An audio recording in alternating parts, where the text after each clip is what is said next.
नमस्कार दोस्तों, welcome to Nifty India Wizard. Nifty India Wizard की टेक्नो फंडा सीरीज के इस एपिसोड में आपका स्वागत है। आज हम बात करेंगे एचडीएफसी लाइफ इंश्योरेंस के बारे में। एचडीएफसी लाइफ दोस्तों इंडेक्स का हिस्सा दिग्गज एचडीएफसी ग्रुप की फ्लैगशिप कंपनी है दोस्तों। एचडीएफसी ग्रुप शानदार ग्रुप पर दोस्तों कॉरपोरेट सेक्टर में बड़ा रुतबा है इसका। 5 लिस्टेड कंपनी है एचडीएफसी ग्रुप की दोस्तों, HDFC bank, HDFC life, HDFC asset management और group finance.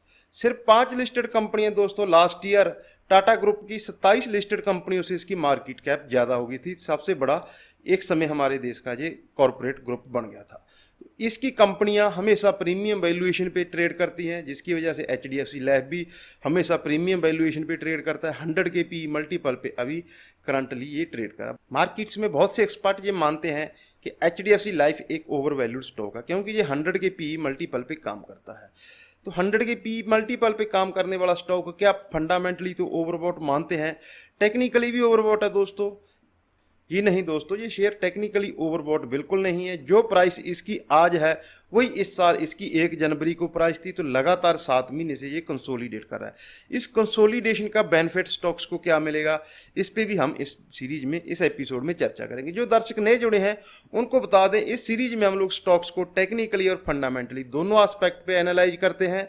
Fundamental aspect check करने के बाद उसको टेक्निकली भी एनालाइज करते हैं, सेक्टर का भी आउटलुक लेते हैं और पीयर कंपनी को भी एनालाइज करते हैं। इस सीरीज में हम लोग स्टॉक्स को दोस्तों बहुत सिंपल पैरामीटर, सिंपल भाषा का इस्तेमाल करके हर पैरामीटर समझाने की कोशिश करते हैं। ये वीडियो उन दर्शकों के लिए है जो स्टॉक मार्केट में निवेश करके बड़ा मुनाफा कमाना चाहते हैं। अगर आप ट्रेडर हो, ट्रेडर मेंटलिटी से इस वीडियो को देख रहे हो, तो ये वीडियो आपके लिए नहीं है, आप इस वीडियो को स्किप कर सकते हैं। एक और चीज़ आपसे निवेदन है दोस्तों, वीडियो पूरा देखें। पूरा देखने के बाद डाटा अच्छा लगा, एक्सप्लेन करने का तरीका, हमारा डाटा पसंद आए तो वीडियो को लाइक और चैनल को सब्सक्राइब जरूर करना है। बात करते हैं एचडीएफसी लाइफ। एचडीएफसी लाइफ 2000 में स्टार्ट हुई कंपनी दोस्तों। एचडीएफसी ग्रुप और स्टैंडर्ड लाइफ जो मॉरिशस की इन्वेस्टमेंट कंपनी है, दोनों का जॉइंट वेंचर था दोस्तों। इंडिया में इसकी 400 से ज़्यादा ब्रांचेज हैं, 16,500 से ज़्यादा इसके एम्प्लॉइज हैं और लाइफ इंश्योरेंस सेक्टर में इसका 15% का वेटेज है। किस कंपनी का कितना वेटेज है उसकी हम लोग आगे चर्चा करेंगे।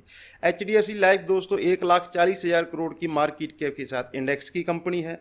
एनुअल रेवेन्यू इसकी 1682 करोड़ रुपये है। ईपीएस शेयर पे 70 पैसे की ईपीएस है दोस्तों। पी रेशो 103, जैसा कि हमने शुरुआत में चर्चा की कि ये एक्सपेंसिव वैल्यूएशन पे ट्रेड करता है। हालांकि सेक्टर की वैल्यूएशन है वो 90 की वैल्यूएशन है। इंश्योरेंस कंपनी को दोस्तों लोग ऐसा मानते हैं, ऐसा मार्केट्स में कुछ लोगों का परसेप्शन है कि इंश्योरेंस सेक्टर, क्योंकि हमारा देश अंडर पेनिट्रेटेड देश है इंश्योरेंस के मामले में, तो ये जो कंपनियां हैं लिस्टेड कंपनियां, टॉप की 3 कंपनियां, ये बड़ा मल्टी बैगर आने वाले समय में बन सकती हैं। इसीलिए ये कंपनियां ये हमेशा प्रीमियम वैल्यूएशन पे ट्रेड करती हैं। बुक वैल्यू इसकी 56 रुपीज़ है। ईयर ऑन ग्रोथ की बात करें दोस्तों तो प्रीमियम इसका जो ग्रोथ है वो 19% की एनुअल इसमें ग्रोथ रही है। बिजनेस प्रीमियम में 25% की पिछले 5 साल में सीएजीआर की ग्रोथ रही है और इंडिविजुअल प्रीमियम में दोस्तों 15% की इसमें 14% की इसमें पिछले 5 साल से ग्रोथ रही है। प्रॉफिट देख लेते हैं दोस्तों।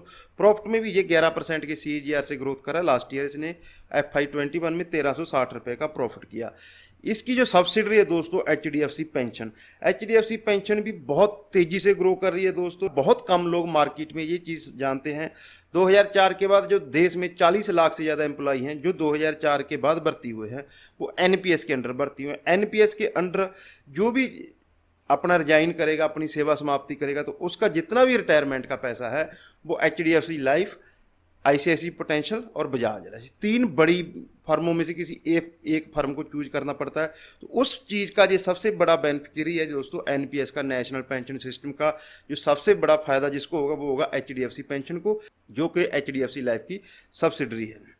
बात करें दोस्तों फाइनेंशियल की, लास्ट ईयर इसकी टोटल प्रीमियम कलेक्शन 38,000 रही और नेट प्रीमियम इसमें 1360 रुपये का प्रीमियम रहा। बात करते हैं दोस्तों प्रोमोटर होल्डिंग की। प्रोमोटर होल्डिंग इसमें 59%, ऑलमोस्ट 59% प्रोमोटर होल्डिंग है। एफआईज का स्टेक 26% है। डीआईज का स्टेक 6.3% है। पब्लिक होल्डिंग इसमें ऑलमोस्ट 10% है। एफआईज दोस्तों हम एक पैरामीटर इसका और पॉजिटिव है कि हम लोग अक्सर बोलते हैं मार्केट में लोग कि HDFC जो लाइफ है ये एक ओवर वैल्यूड स्टॉक है। अगर ये ओवर वैल्यूड है तो FIG इसमें क्यों लगातार स्टेक बढ़ा रहे हैं? हर क्वार्टर उनका जो स्टेक है वो बढ़ के आ रहा है दोस्तों।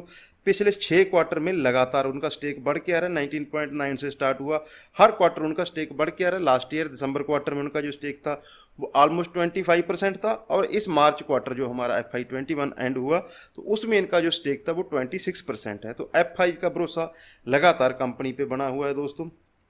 बात करते हैं कंपैरिजन की। 3 बड़ी कंपनियां हैं दोस्तों, हालांकि जो मार्केट लीडर है वो है LIC, वो अभी लिस्टेड नहीं है, आने वाले समय में जल्दी उसकी लिस्टिंग भी हो सकती है। अभी जो 3 बड़ी लिस्टेड कंपनी है, 2 तो इंडेक्स का हिस्सा है, HDFC लाइफ और SBI लाइफ। तीसरी बड़ी लिस्टेड कंपनी है वो है ICICI प्रूडेंशियल लाइफ। तो इन तीनों का हम अभी कंपैरिजन करेंगे। HDFC लाइफ जिसकी मार्केट वैल्यू है वो है 1,40,000 करोड़ रुपया।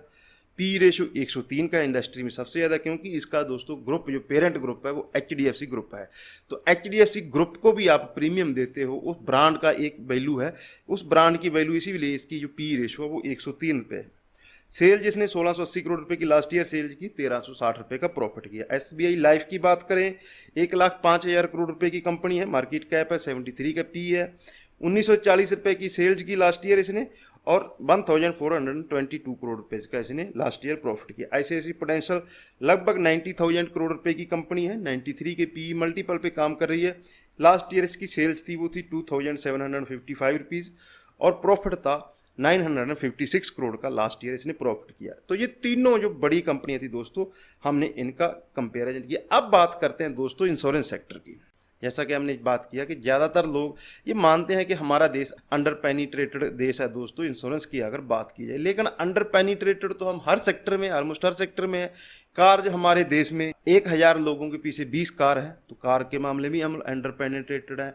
हाउसिंग के मामले में हम अंडर पेनिट्रेटेड है, इनकम के मामले में हम अंडर पेनिट्रेटेड है, हेल्थ के मामले में हम अंडर पेनिट्रेटेड। लेकिन दोस्तों इंश्योरेंस भी अंडर पेनिट्रेटेड है। बट इसमें क्या पॉजिटिव है? पॉजिटिव ये है कि हाल ही में जिस प्रकार से कोरोना वायरस की वजह से ग्लोबल इकोनॉमी, ग्लोबल हेल्थ को बड़ा सेटबैक लगा, उसके बाद लोग जो हेल्थ के प्रति जागरूक हो रहे हैं, तो ये इस सेक्टर के लिए एक और पॉजिटिव बन के निकला है दोस्तों। जिस प्रकार से फार्मा कंपनियां और इंश्योरेंस, हेल्थ इंश्योरेंस से जुड़ी हुई कंपनियों के प्रीमियम कलेक्शन में नई पॉलिसीज में इंक्रीज हुआ है, तो ये इन कंपनियों के लिए पॉजिटिव है। FY20 में जो इसका मार्केट शेयर था वो 14.2% था।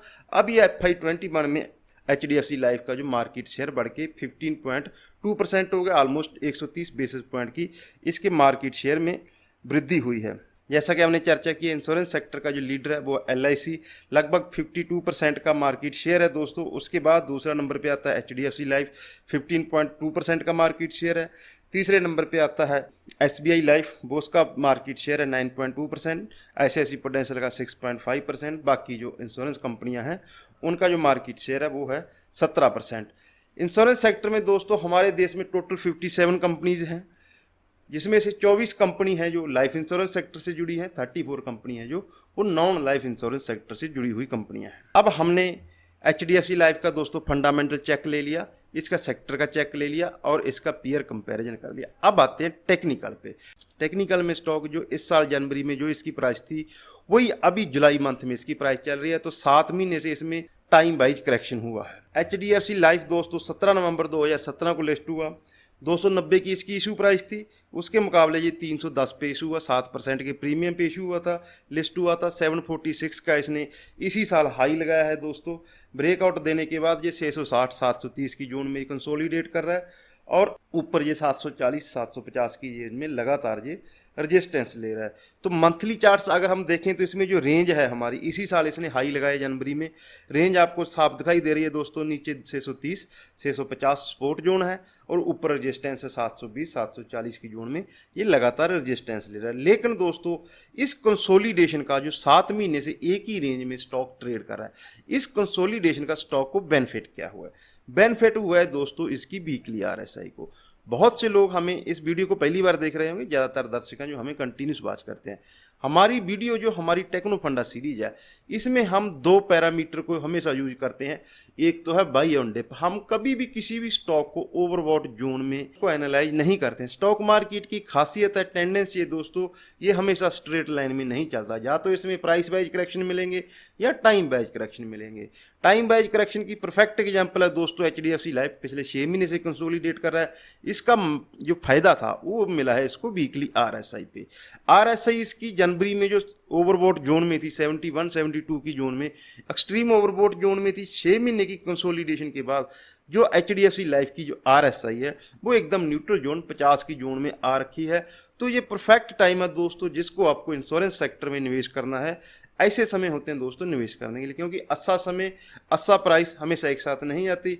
हालांकि इसके ऊपर हमेशा ओवरहैंग बना रहता है। जो स्टैंडर्ड लाइफ है जिसको अपना स्टेक कम करना है वो इसके ऊपर हमेशा ओवरहैंग बना रहता है। लेकिन पिछले 6 महीने से लगातार ये स्टैंडर्ड लाइफ की जो सेलिंग है उसको ऑब्जर्व कर रहा है, इसी रेंज में जो कंसोलिडेट कर रहा है और आरएसआई इसकी बहुत वैल्यूएबल जोन पे आ रखी है। आरएसआई को दोस्तों निवेश के लिए हम बहुत बढ़िया तरीके से इस्तेमाल कर सकते हैं। आरएसआई के ऊपर हमारा एक डेडिकेटेड वीडियो है, आप वो वीडियो देख सकते हैं, जिससे आपको पता चलेगा कि आरएसआई इन्वेस्टमेंट में किस प्रकार से हम लोग इस्तेमाल कर सकते हैं। आरएसआई की बात होगी दोस्तों, अब चलते हैं इसके डेली चार्ट्स पे। डेली चार्ट्स पे भी स्टॉक में फरवरी में जो निफ्टी में 12,430 के हाई लगे, उस समय एचडीएफसी लाइफ में भी हाई लगे। लेकिन उसके बाद ये कंसोलिडेशन फेज में चला गया, क्योंकि एफआई लगातार लोअर लेवल पे स्टॉक में बाइंग कर रहे हैं, जिस वजह से इसमें डाउन साइड प्रोटेक्टेड है दोस्तों। लेकिन ये कंटिन्यूस अपनी सबसे जो इंपॉर्टेंट मूविंग एवरेज होती है डेली चार्ट्स में वो होती है 200 day moving average. 200 day moving average का ये पिछले 8 महीने से कंटिन्यू सपोर्ट ले रहा है। ये एक और पॉजिटिव है दोस्तों। अगर आप डेली चार्ट्स को ट्रैक करते हो तो डेली चार्ट्स में सबसे ज़्यादा जो जरूरी चीज़ होती है वो होती है 200। बहुत सी निवेशक जो ट्रेडिशनल निवेशक हैं दोस्तों, जो फंडामेंटल को निवेश के लिए इस्तेमाल करते हैं, हमारे देश में बहुत से लोग ये मानते हैं कि जो टेक्निकल एनालिस्ट है वो सिर्फ ट्रेडिंग में यूज होते हैं। जी नहीं दोस्तों, टेक्निकल एनालिस्ट का इस्तेमाल आप इन्वेस्टमेंट में कर सकते हो। कैसे? जैसे ये 200 डे मूविंग एवरेज पे स्टॉक लगातार 8 महीने से सपोर्ट ले रहा है, तो जब तक ये 200 डे मूविंग एवरेज की डेली चार्ट्स पे इंटैक्ट है तो इसका जो अप ट्रेंड है वो इंटैक्ट है। कंसोलिडेशन का फायदा इसको लॉन्ग टर्म चार्ट्स पे मिला है, लॉन्ग टर्म इंडिकेटर्स में मिला है, जो ओवरबॉट जोन से अब न्यूट्रल जोन में आ चुके हैं। तो ये हमारे एचडीएफसी लाइफ पे दोस्तों कंप्लीट एनालिसिस हो गए। हमने एचडीएफसी लाइफ का फंडामेंटल चेक लिया, हमने एचडीएफसी लाइफ का टेक्निकल चेक लिया, एचडीएफसी लाइफ का पीयर कंपैरिजन किया, साथ ही दोस्तों एक सेक्टर का चेक लिया। हम हमेशा अक्सर अपनी वीडियोज में बोलते हैं कि हम स्टॉक मार्केट को एनालाइज करते हैं, इसमें चीज़ों को जितना सिंपल और आसान भाषा से समझेंगे उतना ही हमारे लिए बेहतर रहेगा। दुनिया के एक महानतम निवेशक हुए हैं दोस्तों अमेरिका में, पीटर लिंच। उनकी एक कोट है दोस्तों, हम अक्सर इस चीज़ को दोहराते हैं, all the math you need in stock market you will get in 4th standard. तो इसमें ज़्यादा कम्प्लेक्स स्टडी, कम्प्लेक्स कैलकुलेशन की ज़रूरत नहीं होती है। चीज़ों को जितना सिंपल रखेंगे, जितना आसान भाषा में समझाएंगे, समझेंगे, उतना ही हमारे लिए आसानी रहेगी। हमारे देश में दोस्तों, हमारे देश में विडंबना है, ट्रेडिंग से जुड़ी हुई टेक्निक्स की चर्चा करते हैं, इन्वेस्टमेंट से जुड़ी हुई स्ट्रैटेजी, इन्वेस्टमेंट से जुड़ी हुई टेक्निक्स की हमारे देश में कमी है, कम लोग इसकी चर्चा करते हैं। लेकिन सब ये बात मानते हैं कि स्टॉक मार्केट में निवेश करके बड़ा प्रॉफिट बनता है, पर लोगों का ध्यान हमेशा ट्रेडिंग की तरफ रहता है। तो हमारी जो सीरीज है, जो टेक्नो फंडा सीरीज, इसका मकसद यही है, ये हमारी आपके लिए कोई स्टॉक रिकमेंडेशन नहीं है। अगर आपको एचडीएफसी लाइफ के ऊपर हमारी रिसर्च अच्छी लगी, इसमें निवेश करना चाहते हो, तो आप अपने फाइनेंशियल एडवाइजर की सलाह अवश्य ले लें। ये सीरीज हमारा बनाने का जो मकसद है दोस्तों वो सिर्फ ये है कि एज ए रिटेल निवेशक हम चीज़ों को किस प्रकार से आसानी से और सिंपल भाषा में कैलकुलेट कर सकते हैं। यही निवेशक में अगर आप स्ट्रैटेजी रखोगे दोस्तों तो स्टॉक मार्केट से आप बेहतर मुनाफा कमा सकते हो।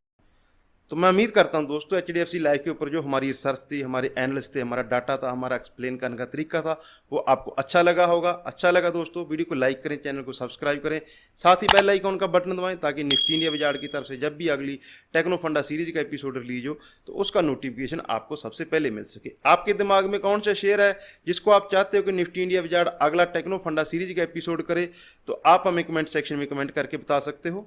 हम उस पर सर्च करेंगे और नेक्स्ट जो एपिसोड आएगा जिसके ऊपर, जिस स्टॉक के ऊपर हमें सबसे ज़्यादा इंक्वायरी मिलेगी, उस स्टॉक के ऊपर हम टेक्नो फंडा सीरीज का अगला एपिसोड जरूर करेंगे। अपना और अपनों का ख्याल रखें। नमस्कार दोस्तों।